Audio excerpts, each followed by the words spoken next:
Here is a concise overview of how to practice vipassana insight meditation in the manner described by Mogok Sayadaw. The practice is framed by three main stages, all rooted in seeing impermanence anicca directly. Satipaṭṭhāna, mindfulness, Satipaṭṭhānabhāvanā, mindfulness development through observing arising and passing away, and Satipaṭṭhānabhāvanāgāminī-paṭipadā, the culmination of insight. The instructions also explain what to do when defilements, unwholesome states of mind, appear. 1. The foundation, Satipaṭṭhāna, mindfulness. Definition of Satipaṭṭhāna: mindfulness of any Dhamma, phenomenon, as it arises. In practice, this means being aware the moment you see, hear, feel a sensation, pleasant, unpleasant, or neutral, or become aware of a thought or emotion.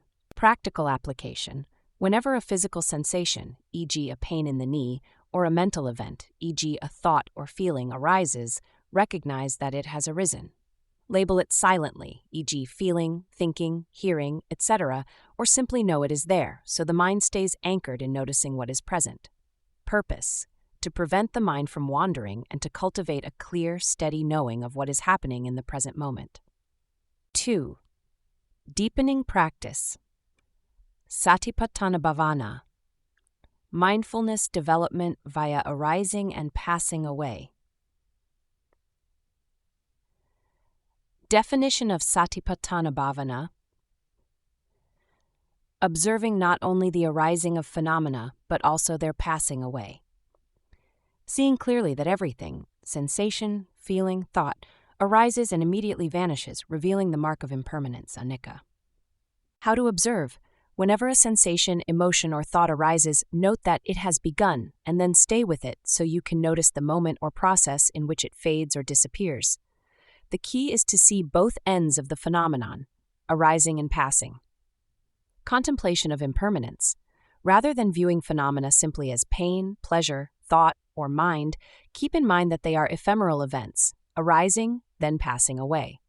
Repeatedly observing this impermanence helps the mind let go of ideas of permanence, satisfaction, or self. Result: this continual noticing of arising and passing away strengthens wisdom. It reveals the nature of emptiness, no solid self to cling to, and impermanence in every experience. 3. The culmination, Satipaṭṭhānabhāvanāgāminī-paṭipadā, the final stage of insight.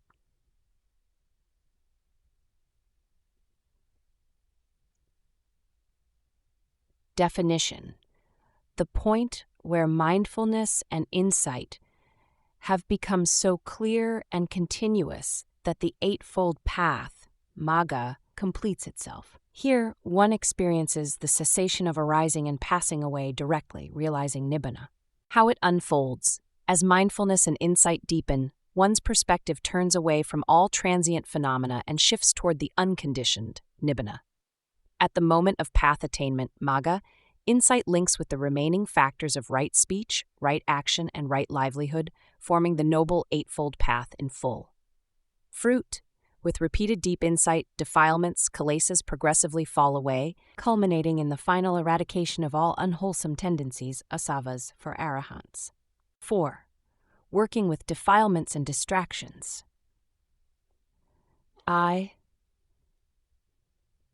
Recognizing defilements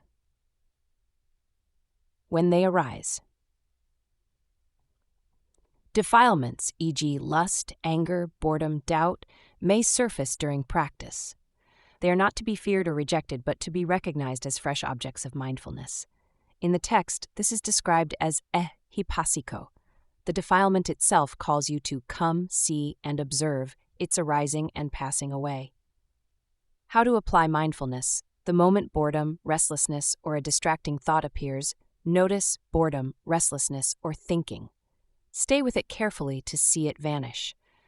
Because everything shares the nature of impermanence, defiled states also dissolve under careful observation. Maintaining continuity: do not let other matters mix in. Set aside external affairs, family issues, phone calls, sudden obligations during the actual meditation sessions. Aim for continuous mindfulness, whether it's 10 minutes, 30 minutes, or longer. Before longer retreats, inform others not to interrupt you unless absolutely necessary. Why this matters? Any interruption or giving in to defilements can stall or disrupt the maturing of insight, as illustrated by the story of Pessa, who left a teaching session by Buddha prematurely and missed a chance for enlightenment. 5. Practical guidelines and encouragement.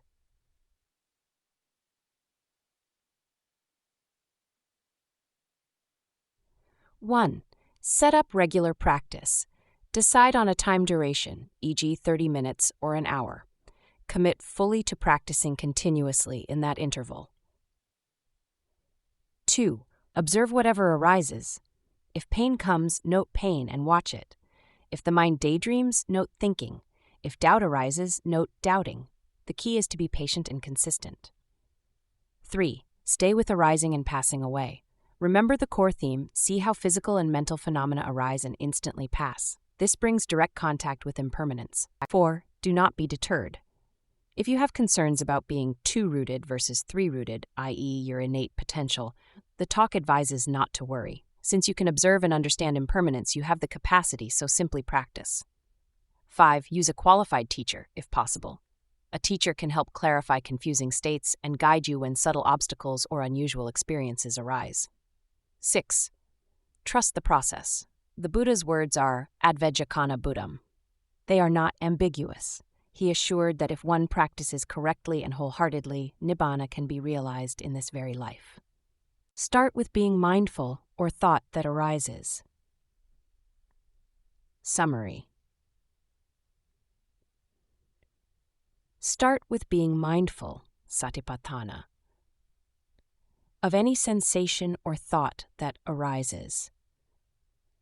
Deepen your attention to see clearly how those experiences arise and pass away, Satipaṭṭhānabhāvanā. Persevere so that mindfulness becomes continuous and defilements can be noted and dissolved rather than derailing your practice. This unbroken chain of insight leads to the final stage, Satipaṭṭhānabhāvanāgāminī-paṭipadā, when the eightfold path fully engages and nibbana is experienced. Following this method, continual awareness of arising and passing, plus handling defilements by noting and letting them subside, fosters the insight that ultimately uproots suffering.